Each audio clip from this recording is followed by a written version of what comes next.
Welcome to the podcast where we celebrate innovation for a happy planet.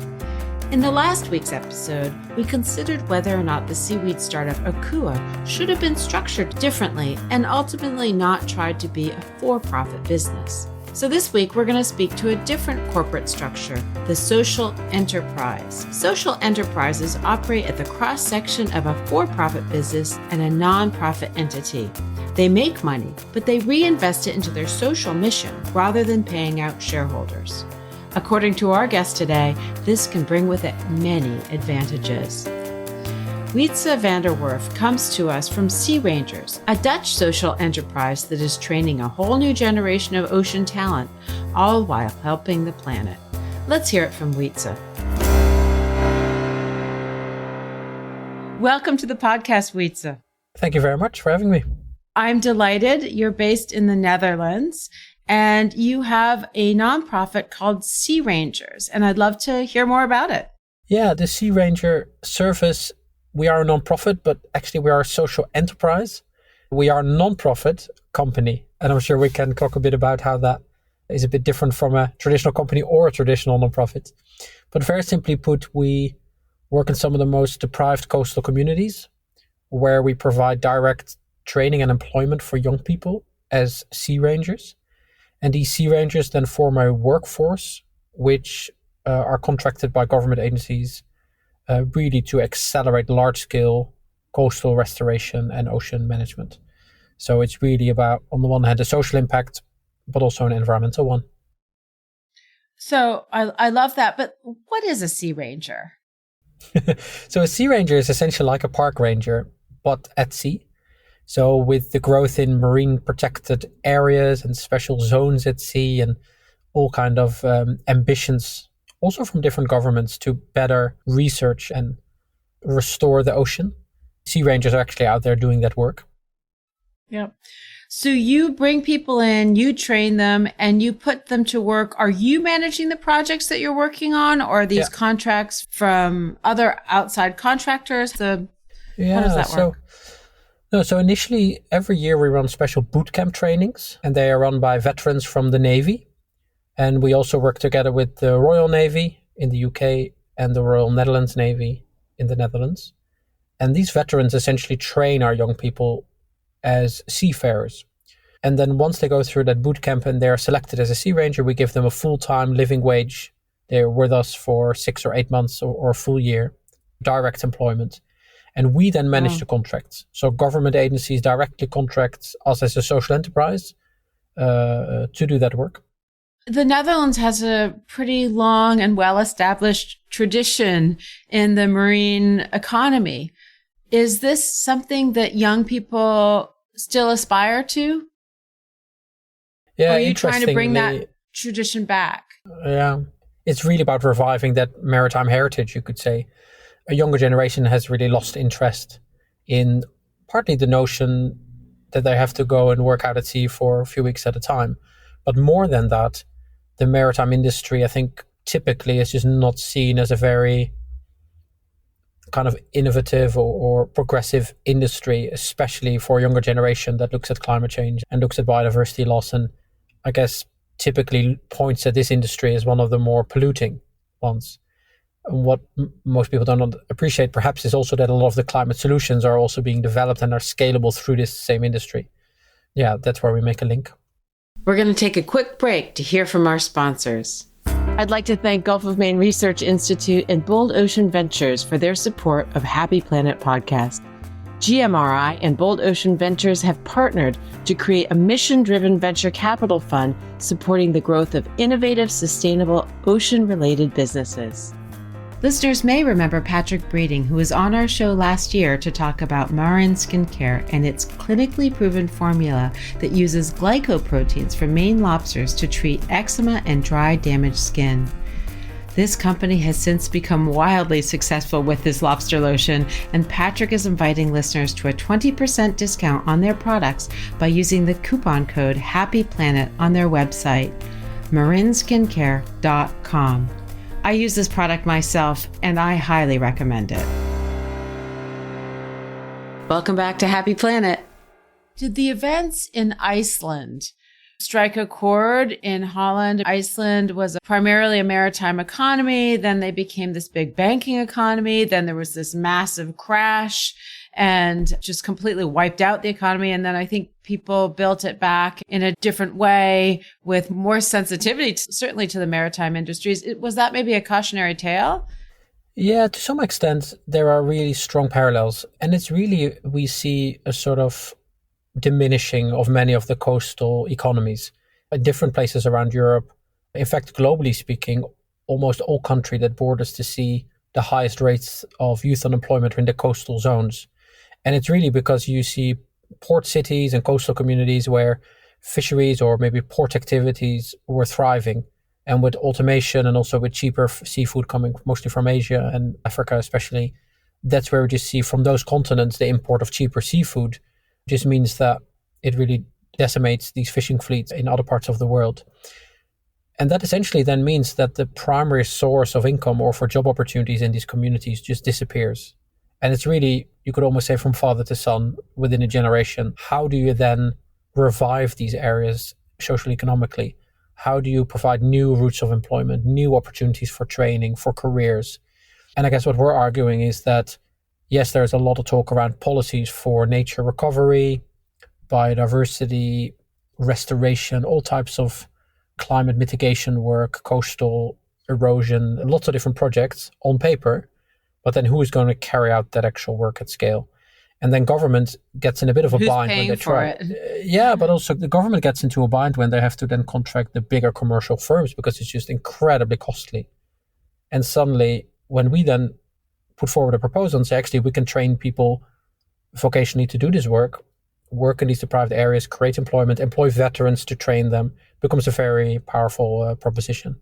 And how did you get into this? Why is this interesting to you? I know your last name may have been your inspiration, if you want to tell that anecdote. Yeah, no, for sure. So my last name, Van der Werf, means from the wharf, as in where they build ships, like from the docks. And we've been able to trace our family tree back till the early 1500s and without fault for the next sort of 300 years. They were all sea captains and shipbuilders. Very proud of that heritage. And then 2 generations didn't do anything in the maritime. But more importantly, perhaps for me, were a number of experiences. I left home when I was 15, so I was quite young. I was already working at sea just a few years later as a ship's engineer. I was able to join Antarctic expeditions. So I've seen a lot of the world's oceans, just incredible wildlife. But also every year heading towards the South Pole, meeting the broken off ice earlier in the season. So the impacts of climate change, seeing that directly. And what always struck me in that many of the ports we operate, where you see evidence of illegal fishing, for example, and it's actually just poverty and deprivation that drives that. So there is a very strong, I would say, US link in terms of the inspiration, because learning of the Civilian Conservation Corps and the programs that President Roosevelt enacted during the Great Depression suddenly got me thinking, can we actually restore nature in the ocean? And can we take these learnings from almost 100 years ago and apply them in a modern maritime setting? And that's how the Sea Ranger Service was born. That's amazing. How many young people are involved right now? Yeah, so we've had just under 200 youth go through the program over the last 5 years. And because we are a social enterprise, we're not reliant on any donations or government subsidies.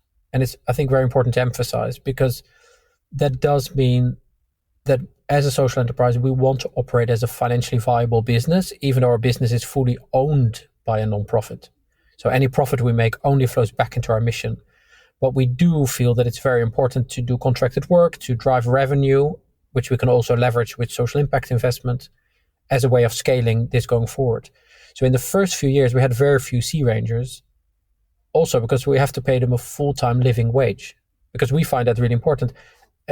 Put a little bit bluntly, I don't want to come into a deprived area and tell young people that we're going to raise awareness about issues. In fact, if we want to help them step out of poverty, I'm going to pay them a living wage. I'm going to make sure they can set up an independent life for themselves. That's powerful. That's really deep impact. So that just means that now we used to do 1 boot camp a year. Last year, there were 2 boot camps per year, so doubling the amount of young people involved. Next year, we may do 3. So now it really accelerates further. And that's because the underlying contracts are there. Yeah. Oh, that's great. And among the young people, it must be self-fulfilling prophecy. You get enough people, they get excited. People look at them as role models of what you can do, and they're having fun with it. You Absolutely. meant No, absolutely. And you'll see this if you go to the Sea Ranger Service website, just a sense of pride and identity that those young people convey when they're in that Sea Ranger uniform, when finally they're really taken seriously when they join service. Like we give them responsibilities. We really, in a way, challenge them in a good way. So we see people totally come into their own. Like it's really powerful to see. yeah. Do they get captain's licenses, or is that not a Yeah. long enough stint for that? We have the first Sea Rangers from a few years ago now becoming first mates, so towards the Yeah. captain track. When you join for a full year, you can obtain what's known as a rating deck, which essentially means you have a full deck, like commercial endorsement as a seafarer. So that's the first step on the ladder. Very interesting. You mentioned that the program is of a limited duration. It's 6 to 8 months you employ them. Yeah. So what are these young people going off and doing afterwards? Yeah, so exactly half of all the participants have gone on to maritime, either follow-up training or employment. And that's quite broad. It can be working on ships. It can be working in the ports. It can also mean they join a diving school, but all maritime related.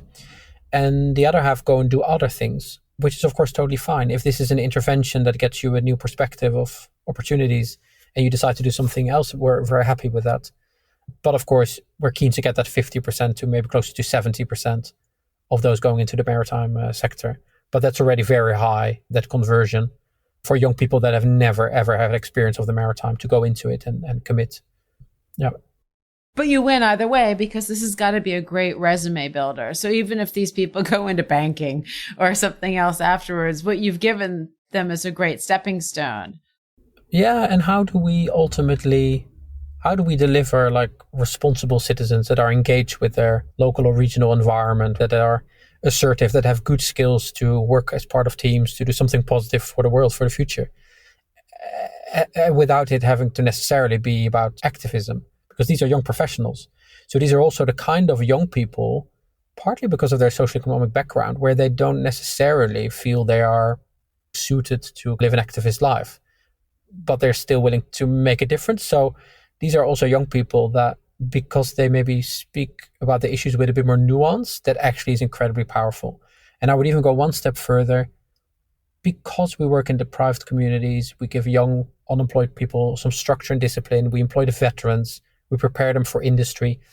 That is that you could almost say, more conservative narrative that a lot of politicians and companies and authorities can get behind, which is very different from perhaps the traditional narrative around the ocean is dying, we have to restore seagrass, like it's important. Actually, even with our narrative, we now have Sea Rangers actively restoring seagrass in 6 countries around Europe, because once we train them, we have the capacity to support organizations to do that work. But it's just a different narrative. It's a different way. And that's been incredibly powerful as well, to change that narrative. What I also like about it is these people, they're walking the walk, not just talking the talk, as we like to say in the United States. They're doers, not talkers. And that we need more of that. And the broader context globally is actually, and we see this at all levels of government, there are all these ambitions. And actually, if you look at the organizations that over the last 30, 40 years, and mind you, have very successfully and meaningfully pushed for changes in policy, in research, in campaigning, in consumer kind of demand and choices. They've pushed the sustainability, the regenerative agenda, which is really powerful. However, if we now go into the next phase, and for example, the EU has just passed nature restoration laws, once you get to large-scale restoration, actually, we don't necessarily need more academically schooled people. We need practical, vocationally schooled people that can go out like boots on the ground and do the actual work. And suddenly, the dynamic is really changing. We don't need another report. We all know how urgent things are. We need to get the team out in the field to do the actual work. And it's been remarkable, I think, is the word to use, that we now have civil servants from different countries, different agencies approaching us saying, do you have capacity? Could we do field work here? Could you do monitoring data here? And suddenly, that if that becomes the driver for the kind of social change, really the social equity, that of course the whole sustainable transition needs to include, it's a really powerful way to bring that about. No, I think it's really important. It is a global problem. I had this oyster farm, and who ended up working there with these like overeducated people. It's not what I needed. I needed people who didn't want to go back to grad school, but they really wanted to be there and learn from their daily activities and get immersed in the farm and become the best aquaculturists that they could be. So it was always a juggle. I was always happy to have anybody who wanted to work in the farm that had a decent work ethic, but it was a bit of a revolving door. And that made it really hard. Yeah. I could share one anecdote. We had a young girl who turned up at the selection day for our bootcamp. This is in South Wales, in the UK. Very deprived area. The last steelworks in the country just closed a few weeks ago. It was supposed to start at 11 a.m. It's a Sunday morning, very rainy, very dark. We arrived a couple of hours earlier to get things set up, me and some of the bootcamp instructors. And suddenly, an hour and a half before, at 9:30 already, I can see someone standing at the gate to what is essentially this football pitch in the middle of this community. And I walk over and I say, hey, are you here for the Sea Ranger event? And, yeah. And it turns out it's this young girl with a rucksack. Said, oh, my auntie heard about it on the radio. She told my mom. And she's traveled for 2 hours on public buses from deep within the Welsh valleys, which are really poor areas. She makes it out on her own, being motivated, not having finished any kind of formal education to make it onto that football pitch. Ultimately, she then becomes a Sea Ranger. It gives me goosebumps to think that kind of motivation, to then make it accessible and actually say, hey, if you're motivated, it doesn't really matter that you don't have a degree or a master's. In fact, we can engage and involve you. And if I now track back all my own last 30 years, now I never studied at university, not that makes me anything better or not, that doesn't matter. But over the last 30 years, if I think back of all of the conservation work, it's just not, there isn't that balance. It's not very accessible. There is a real inequality. It's typically white, middle, upper class people with good degrees that have the kind of luxury, I would almost say the privilege, to join activism, to do this sort of work. Now we're certainly doing something very different. And again, this narrative, the reason we have former Marines involved in the training, because I don't have to convince them that we have to look after the ocean. Right. It's actually their intrinsic motivation. If they can make a difference to the lives of a young person like this, they're entirely on board. So suddenly this different narrative, and it's been really, it's been quite touching to engage young people and communities in this way. Yeah, that's amazing. So how big do you want to grow this? As I mentioned, the Sea Ranger is already active in 6 countries around Europe. We identified early on that one thing we will not do is set up these local chapters that we try and manage from a central location. In fact, what we need to spread is essentially the sort of standardization that we developed of Sea Ranger training. Also the ships, we have special sailing ships that meet all the industry standards as offshore work vessels to be contracted by government agencies. We have a non-profit shipbuilding company that builds these ships in the Netherlands. How do we get these new standards spread to other areas?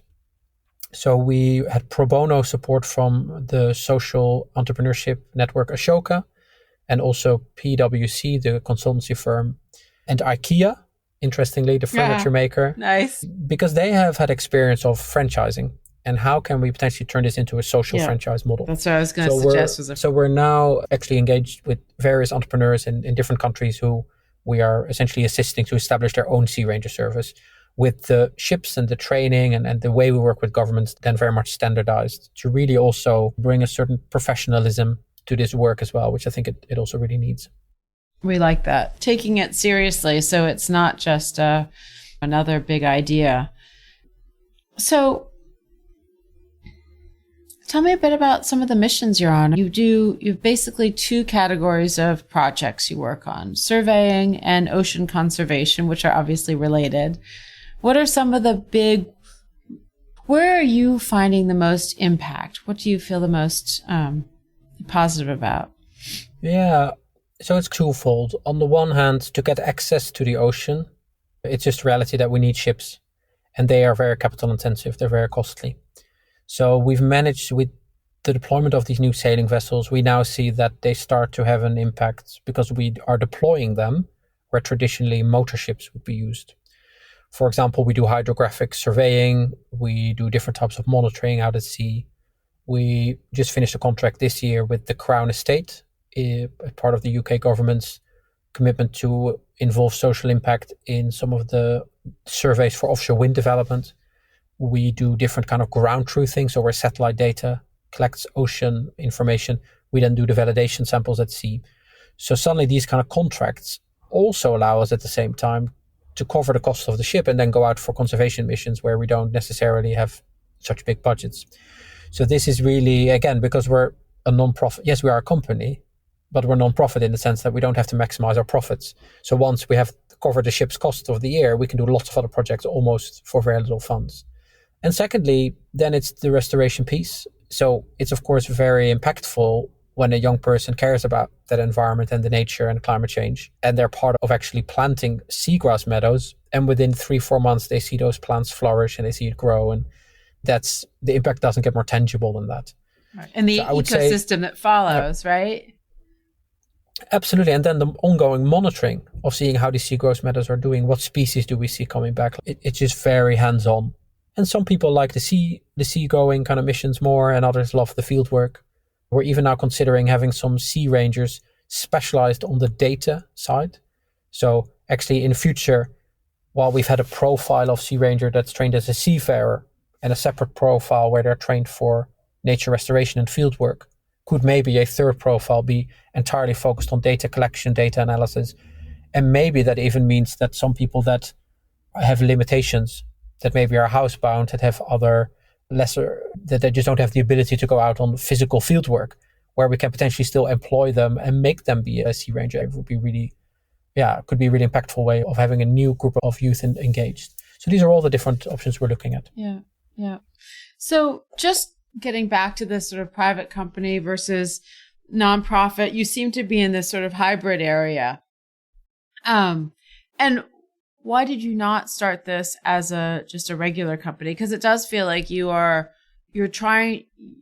a mandate to earn the money that you spend. And why wouldn't you just go about this as a profit company? Yeah, so out of the, by now, 20 contracts for government agencies that we serviced over the last 6 years, 17 of those was for work that the agencies had never previously contracted externally. So I'm incredibly proud of the team because we managed to really co-create, I would say, with civil servants about what is possible, what could a social impact do. And I think part of this is also driven by the motivation by civil servants because they see something different. They see that we are mission first. They see that we don't just say that, but actually in our governance, the fact that I might be the founder and CEO, but I still put actually in charge an independent board of governors who I actually report to. I don't even own any shares, even though I'm a founder. Now, most entrepreneurs would find that ridiculous because they think, where is my sort of payout? But I don't see that because I'm focused on impact. And even the fact that out of those 20 contracts, none have gone through public procurement. In fact, we fall outside of many of the rules regarding procurement because of us not being a fully commercial operation. Having said that, the reason we're not a full non-profit equally is because now we're doing contracted work and that brings in revenue.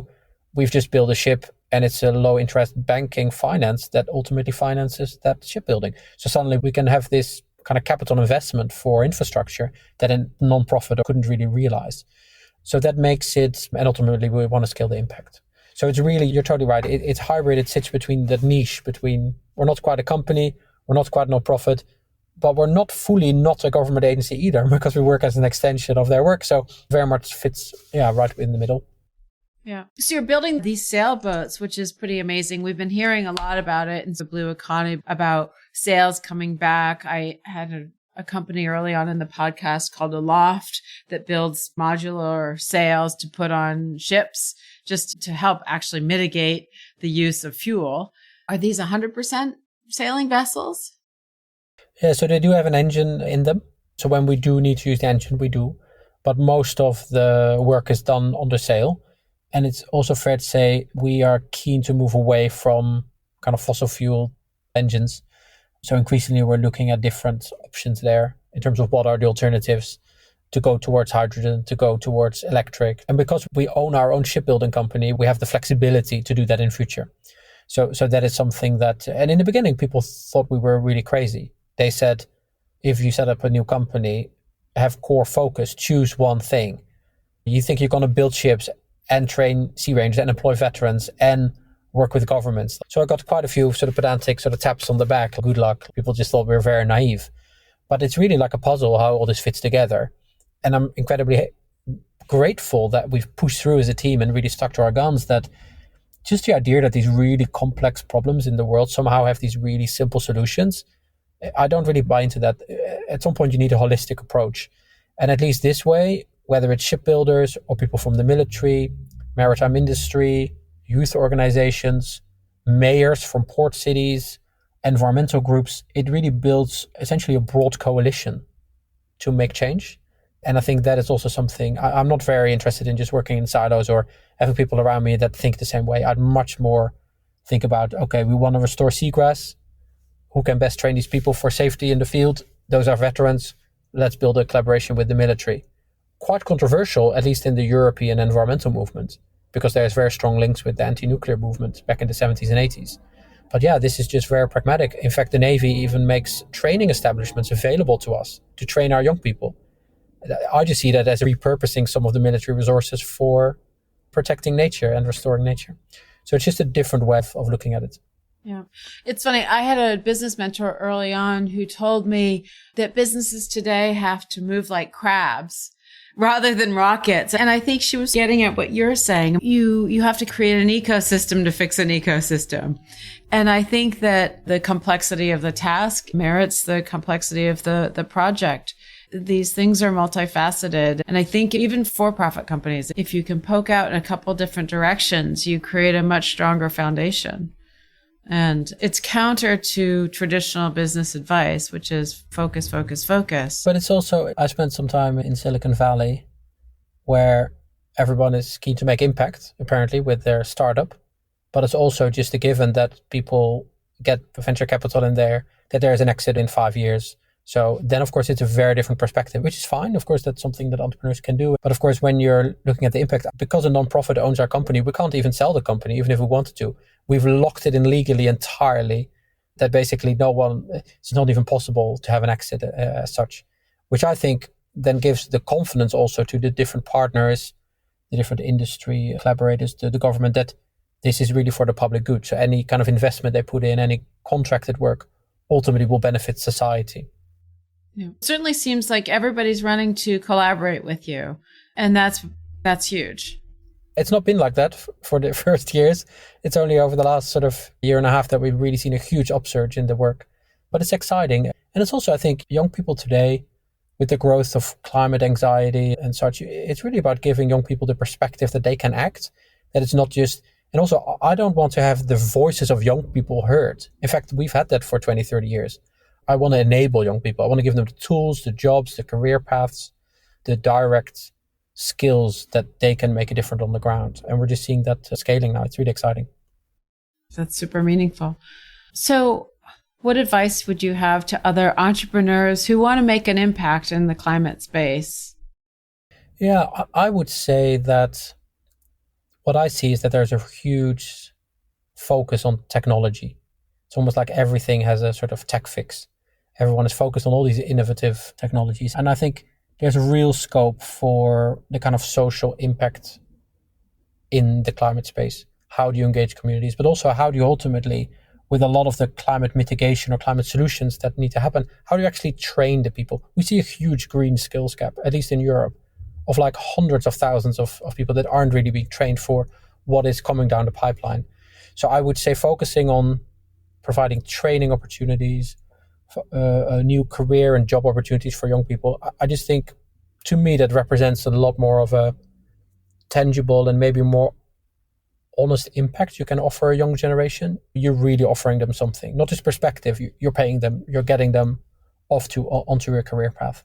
So to entrepreneurs, I would just say, keep that in mind. Like, what is the social impact of your work? And we start to see that a number of governments, and the UK is a front runner with a law that's called the Social Values Act, where now increasingly financing and also government contracts is essentially one of the criteria is around social impact. You have to make that measurable. You have to really, that's something they design, implement, and then also enforce for the entire duration of different kind of infrastructure projects. So that's also over time, that social impact will be a really important piece in the climate work. Yeah, it's amazing. Are you optimistic about the planet with respect to climate change? I think I'm optimistic that we can really enable a young generation to make like nature and people future proof, that we can really give them the tools and skills they need to just be resilient around the changes that inevitably will come. In that sense, I don't really abide by the notion of, we can stop climate change. I think the climate is changing. That's already a given. So how can we prepare a young generation to deal with it better, to be resilient? That's, I think, an honest assessment. I'm really delighted to have you here today on the podcast. Thank you so much for coming and for your time, and good luck with all those Sea Rangers and all these really impactful projects you're doing all across Europe. Thank you very much. Thank you for having me.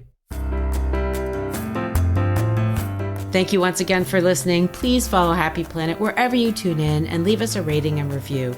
Happy Planet was reported and hosted by me, Abigail Carroll. I am also the executive producer. Composer George Brandel Egloff created our theme music. Learn more about my work and get in touch by visiting happyplanetpodcast.com.